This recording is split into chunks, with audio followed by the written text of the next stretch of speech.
असम दौरे पर CM Yogi Adityanath. CM योगी ने मां कामाख्या देवी मंदिर में पूजा अर्चना की। आज असम में चुनावी जनसभाओं को संबोधित करेंगे मुख्यमंत्री योगी आदित्यनाथ। सीएम योगी आज 3 चुनावी रैली को संबोधित करेंगे। बता दें आपको कि मुख्यमंत्री योगी आदित्यनाथ असम दौरे पर और सीएम योगी ने मां कामाख्या देवी मंदिर में पूजा अर्चना की। आज असम में चुनावी जनसभाओं को संबोधित करेंगे सीएम योगी आज 3 चुनावी रैली को संबोधित करने वाले हैं। तो मुख्यमंत्री योगी आदित्यनाथ चुनावों के मद्देनजर असम के दौरे पर हैं और आज 3 जनसभाओं को संबोधित करेंगे। फिलहाल जो आप तस्वीरें देख रहे हैं ये असम में स्थित कामाख्या देवी मंदिर की है, जहां पर मुख्यमंत्री योगी आदित्यनाथ पहुंचे और जाकर माता के दरबार में मत्था टेका, पूजा अर्चना की। तो देख सकते हैं आप ये तस्वीरें उसी वक्त की हैं जब कामाख्या देवी मंदिर में पहुंचे मुख्यमंत्री योगी आदित्यनाथ। वहां जाकर माता के आगे मत्था टेका, पूजन दर्शन किए और इसके साथ ही ये परिसर से गुजरते हुए वक्त की तस्वीरें हैं। उनके साथ में उनके सुरक्षा गार्ड्स, उनके अधिकारी भी मौजूद हैं। ये मंदिर के पंडित, ये कुंड है मंदिर में, उसमें जाकर आमंत्रण करते हुए आपको बता दें कि वहां पर मुख्यमंत्री योगी आदित्यनाथ ने माता के दरबार में पहले आशीर्वाद लिया है।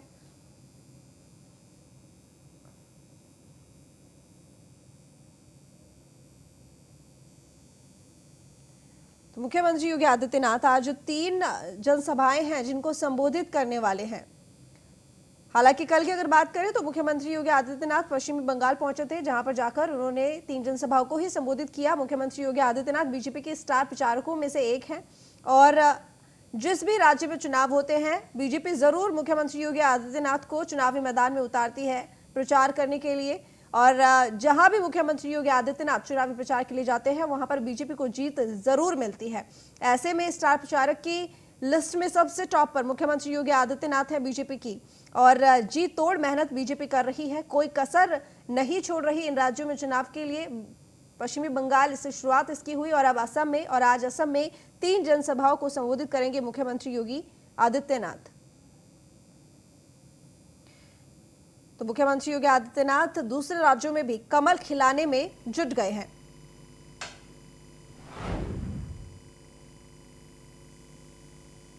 तो एक्सक्लूसिव तस्वीरें फिलहाल आप देख रहे हैं। 2 तस्वीरों के जरिए आप देख सकते हैं। जो पहली तस्वीर है वहां पर मुख्यमंत्री योगी आदित्यनाथ बैठे हुए हैं और उनके सामने जो पंडित हैं उनको सम्मानित करने के लिए, और इसके साथ ही मुख्यमंत्री योगी आदित्यनाथ मंदिर भी पहुंचे, जहां पर जाकर उन्होंने पूजन दर्शन किया, माता रानी का आशीर्वाद लिया। हालांकि आपको बता दें कि कामाख्या देवी जो शक्तिपीठ है, 51 शक्तिपीठ उनमें से एक है, जहां पर जाकर माता के दर्शन करना बहुत शुभ माना जाता है। और अक्सर देखा जाता है कि मुख्यमंत्री योगी आदित्यनाथ जब भी किसी इस तरह की धार्मिक स्थली पर जाते हैं तो वहां पर जाकर सबसे पहले वहां के प्रमुख देवी देवताओं का आशीर्वाद जरूर लेते हैं। तो असम में पहुंचे, जहां पर जाकर मुख्यमंत्री योगी आदित्यनाथ ने मां कामाख्या के पूजन दर्शन किए, उनका आशीर्वाद लिया।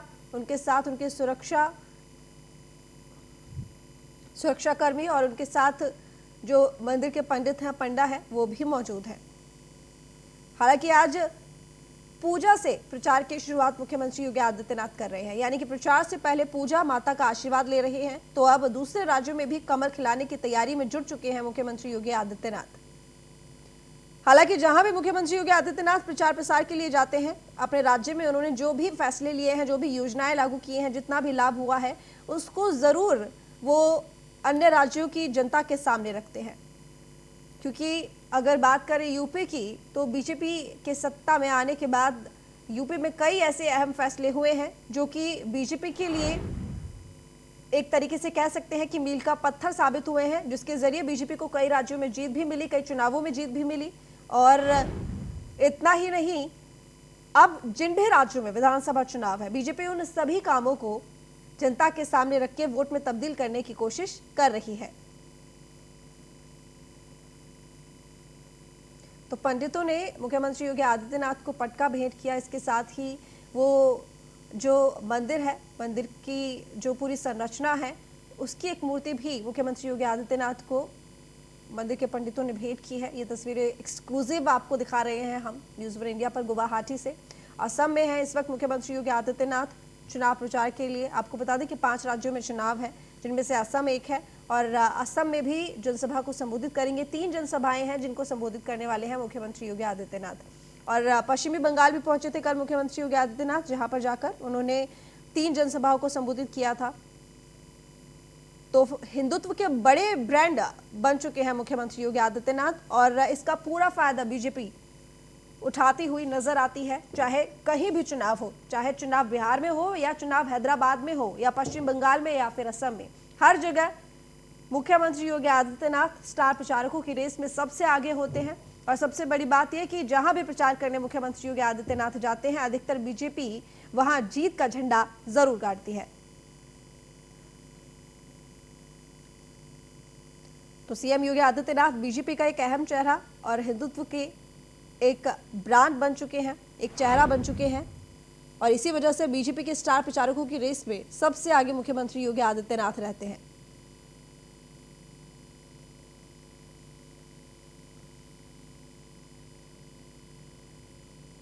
तो आज भी 3 जनसभाएं हैं जिनको संबोधित करेंगे, जनता को साधने की कोशिश करेंगे। असम में हुंकार भरेंगे मुख्यमंत्री योगी आदित्यनाथ।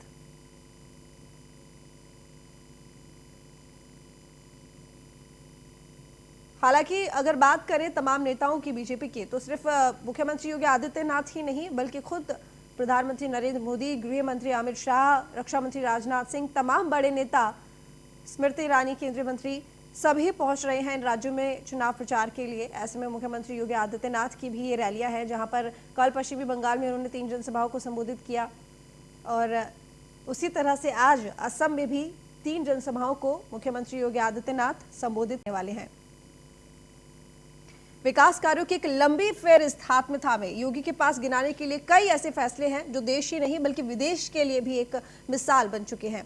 और सीएम योगी को लोग स्टार प्रचारक के रूप में देखते हैं, इसलिए जिस भी राज्य में वो चुनाव करने के लिए जाते हैं, उनके पास कई ऐसे बातें होती हैं वहाँ की जनता को बताने के लिए, उनके सामने रखने के लिए। कई ऐसे विकास कार्य होते हैं, कई ऐसे फैसले होते हैं जिससे वहाँ की जनता मुख्यमंत्री योगी आदित्यनाथ को पसंद भी करती है और ये चाहती भी है कि इस तरह का नेता उनके राज्य में भी हो, क्योंकि अब तक जहां भी उन्होंने प्रचार किया वहां पर भारी मतों से बीजेपी जीती है। तो कहीं ना कहीं उनकी लोकप्रियता तो लोगों के बीच में है ही, जिसको भुनाने की कोशिश बीजेपी भी करती है।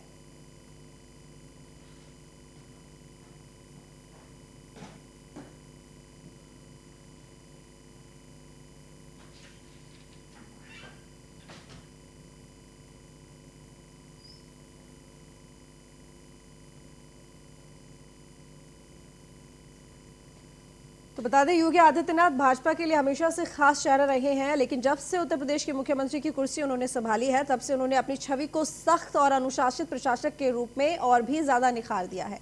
विकास कार्यों की एक लंबी फेहरिस्त हाथ में थामे योगी के पास गिनाने गरजने के लिए कई ऐसे फैसले हैं जो खासे चर्चा में रहे हैं। लव जिहाद के खिलाफ कानून, दंगाइयों की संपत्ति कुर्क, सरकारी क्षति की वसूली जैसे ऐसे कई कदम हैं जो देश भर के लिए मिसाल बने हैं। और यही वजह है कि कहीं भी चुनाव हो, सीएम योगी आदित्यनाथ की मांग स्टार प्रचारक के रूप में जरूर होती है। और अब ये स्टार प्रचारक असम की धरती पर है, जहां पर चुनाव होने हैं इस साल, और वहां पर आज 3 जनसभाओं को संबोधित मुख्यमंत्री योगी आदित्यनाथ करने वाले हैं। अब ये देखना होगा कि आखिर आज असम की धरती पर मुख्यमंत्री योगी आदित्यनाथ किन बातों को रखेंगे वहां के लोगों को रिझाने के लिए।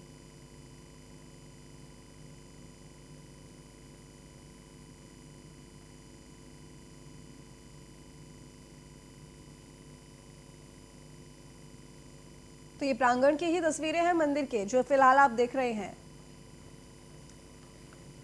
और ये मंदिर का जो मुख्य गर्भ गुफा है, वहां पर ये तस्वीरें, जहां पर मुख्यमंत्री योगी आदित्यनाथ अंदर गए और माता के दर्शन किए। तो एक्सक्लूसिव तस्वीरें फिलहाल हम आपको दिखा रहे हैं। मुख्यमंत्री योगी आदित्यनाथ असम में हैं, गुवाहाटी में, जहां पर मां कामाख्या के दर्शन करने के लिए वो मंदिर में पहुंचे हुए हैं। अभी तक जो भी तस्वीरें आपने देखी वो प्रांगण की तस्वीरें थी, उनके साथ मंदिर के पंडित भी मौजूद हैं और मंदिर में अन्य श्रद्धालु भी मौजूद हैं। सुरक्षा व्यवस्था पूरी तरह से पुख्ता कर ली गई है, पूरे इंतजाम है सुरक्षा के। मुख्यमंत्री योगी आदित्यनाथ जो मुख्य गर्भ है, जहां पर माता के दर्शन किए जाते हैं, वहां पर पहुंच चुके हैं और माता का आशीर्वाद देने के लिए, लेने के लिए वो पहुंचे हुए हैं।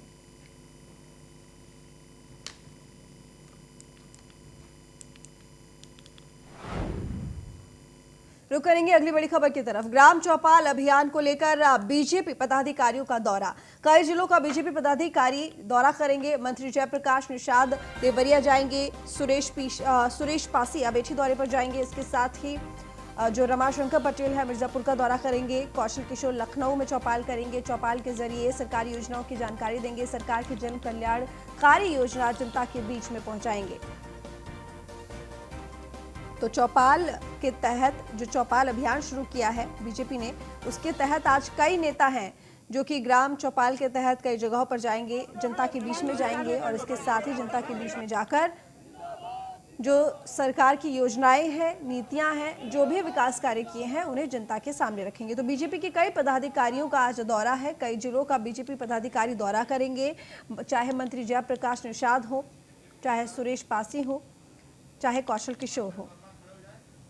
तो बता दें आपको कि मंत्री जयप्रकाश की बात करें तो वो देवरिया जाएंगे, सुरेश पासी अमेठी जाएंगे, रमाशंकर पटेल मिर्जापुर के दौरे पर रहेंगे, कौशल किशोर लखनऊ और चौपाल के जरिए सरकारी योजनाओं की जानकारी देंगे। सरकार की कल्याणकारी योजना जनता के बीच पहुंचाएंगे।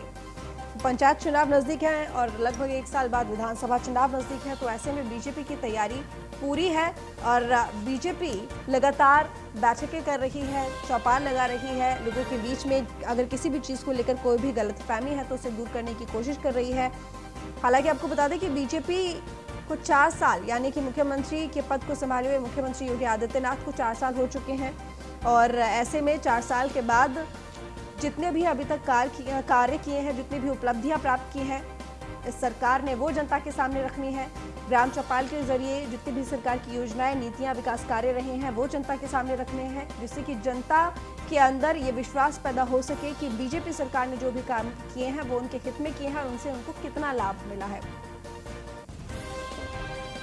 तो आदित्य द्विवेदी इस वक्त हमारे साथ जुड़े हुए हैं ब्यूरो चीफ लखनऊ से। आदित्य, आज कई पदाधिकारी हैं जो कि ग्राम चौपाल के तहत कई क्षेत्रों में जाएंगे और लोगों को जाकर इस बारे में बताएंगे कि आखिर बीजेपी ने उन लोगों के लिए, प्रदेश की जनता के लिए क्या काम किए हैं, क्या विकास कार्य किए हैं, क्या योजनाएं की हैं। यानी कि इस तरह से बीजेपी कहीं ना कहीं इन चुनावों को लेकर, चाहे पंचायत के चुनाव हो, चाहे विधानसभा के चुनाव हो, अपनी तैयारी पूरी करके चल रही है।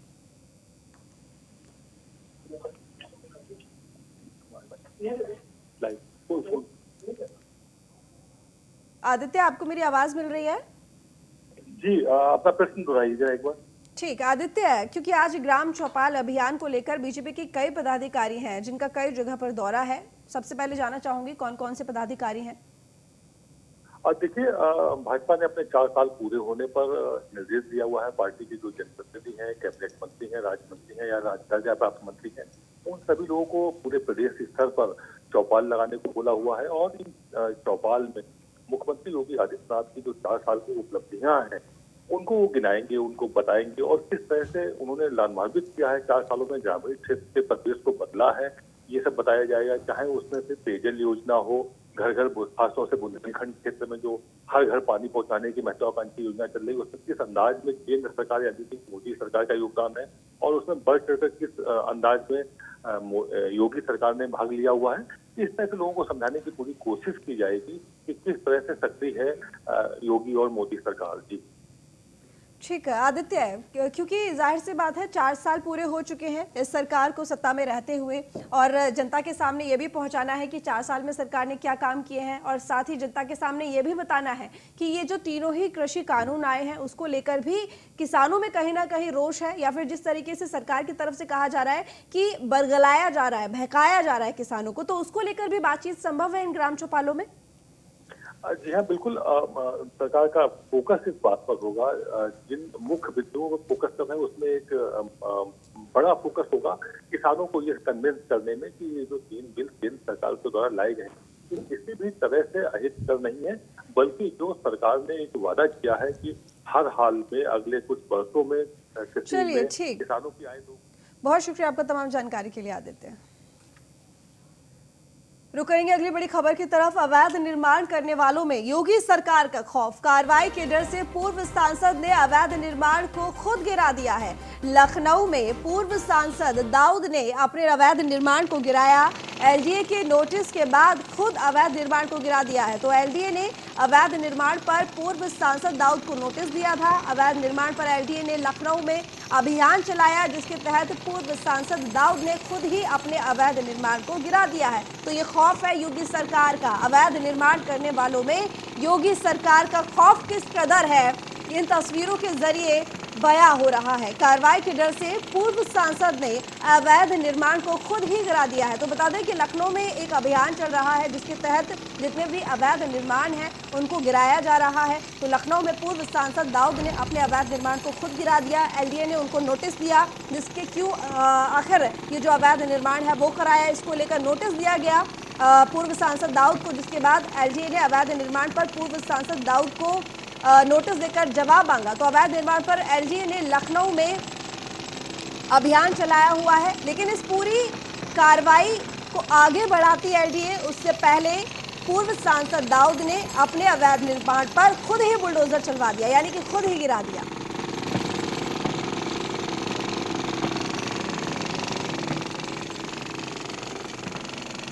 तो एसके वाजपेयी इस वक्त हमारे साथ जुड़े हुए, ज्यादा जानकारी के साथ। एसके, पूर्व सांसद दाऊद ने अपने अवैध निर्माण पर खुद ही हथौड़ा चलवा दिया है, खुद ही गिरा दिया एलडीए के नोटिस के बाद। इतना डर और इतना खौफ योगी सरकार का। देखिए, जिस तरीके से उत्तर प्रदेश सरकार पूरे प्रदेश भर में लगातार अभियान चला रही है, खासतौर पर अभियान ऐसे लोगों के खिलाफ है जो अवैध तरीके से जमीनें कब्जा करते हैं या जिन्होंने गलत तरीके से दूसरी बिना अनुमति के ज्यादा निर्माण करा लिया है।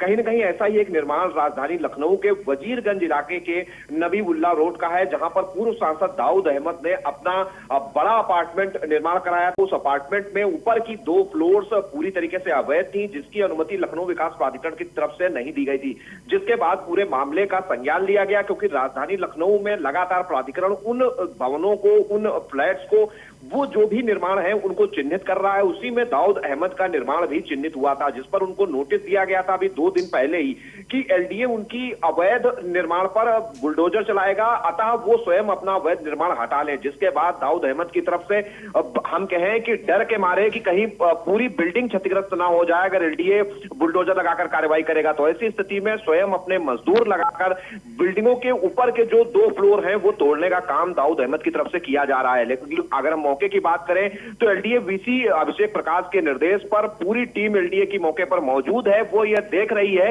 कि जितना अवैध निर्माण है वो हटाया गया या नहीं। तो निश्चित ही है कि जब तक ये अवैध निर्माण पूरा खत्म नहीं हो जाता, एलडीए की पूरी टीम वहीं पर रहेगी और लगातार ये ध्वस्तीकरण की कार्रवाई वहां पर जारी है। ये ध्वस्तीकरण की कार्रवाई पूर्व सांसद की तरफ से खुद कराई जा रही है।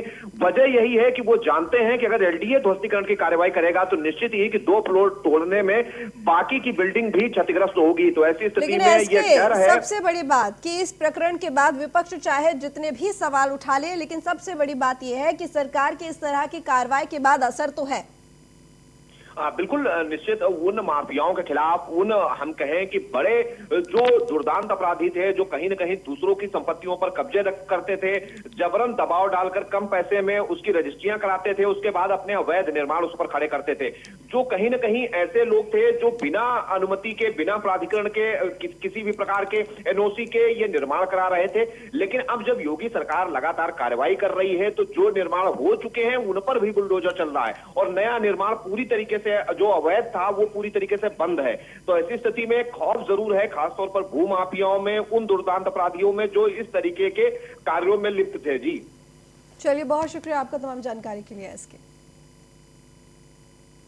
लखनऊ से खबर है। लखनऊ से गोरखपुर के बीच जल्द शुरू होगी फ्लाइट। एयर इंडिया की फ्लाइट 28 मार्च से शुरू हो सकती है। रोजाना 3:30 बजे लखनऊ से उड़ान भरेगी फ्लाइट। उड़ान भरकर 4:30 बजे गोरखपुर पहुंचेगी फ्लाइट। गोरखपुर से 2 बजे उड़ान भरकर 3 बजे अमौसी एयरपोर्ट पहुंचेगी फ्लाइट। एयर इंडिया की फ्लाइट का किराया होगा 1901 रुपये।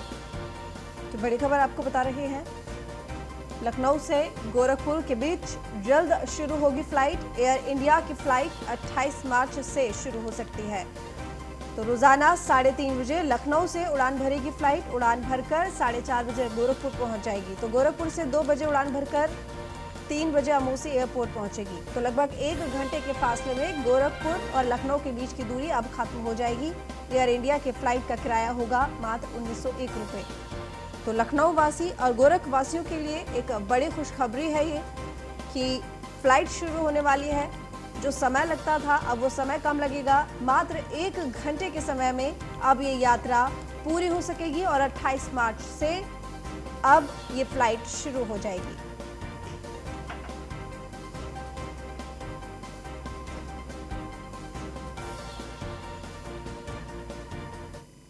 बागपत से खबर है जहां पर पुलिस और सट्टा किंग के साथ मुठभेड़ हुई है।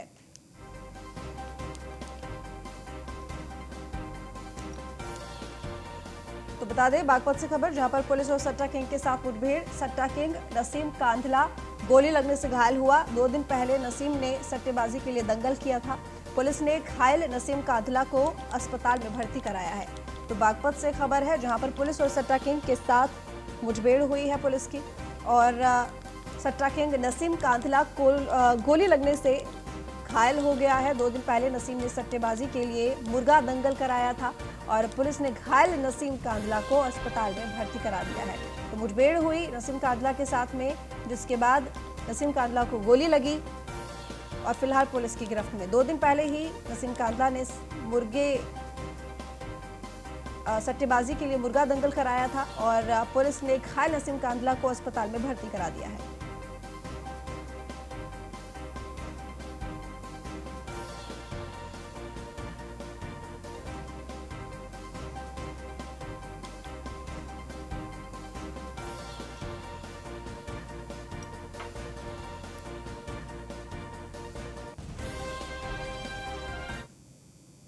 बुलंदशहर से खबर है अधिवक्ता और उसके परिवार पर जानलेवा हमला। दर्जनों दबंगों ने अधिवक्ता की गाड़ी पर हमला किया। जानलेवा हमले में वकील के बच्चे को गंभीर चोटें आई है। अधिवक्ता पवित्र पाल ने भागकर अपनी जान बचाई। भांजी की शादी में शामिल होने खानपुर गए थे अधिवक्ता। पीड़ित की शिकायत पर मामला दर्ज कर जांच में पुलिस जुटी हुई है। बुलंदशहर के खानपुर क्षेत्र का ये पूरा मामला है। तो बता दें कि बुलंदशहर से खबर है जहां पर अधिवक्ता और उसके परिवार पर जानलेवा हमला हुआ है। तो दर्जनों दबंगों ने अधिवक्ता की गाड़ी पर हमला किया और जानलेवा हमले में वकील के बच्चे को गंभीर चोटें आई हैं। अधिवक्ता पवित्र पाल ने किसी तरह भागकर अपनी जान बचाई। भांजी की शादी में शामिल होने खानपुर गए थे अधिवक्ता। पीड़ित की शिकायत पर मामला दर्ज कर पुलिस जांच में जुटी हुई है। तो बुलंदशहर के खानपुर थाना क्षेत्र का ये पूरा मामला है।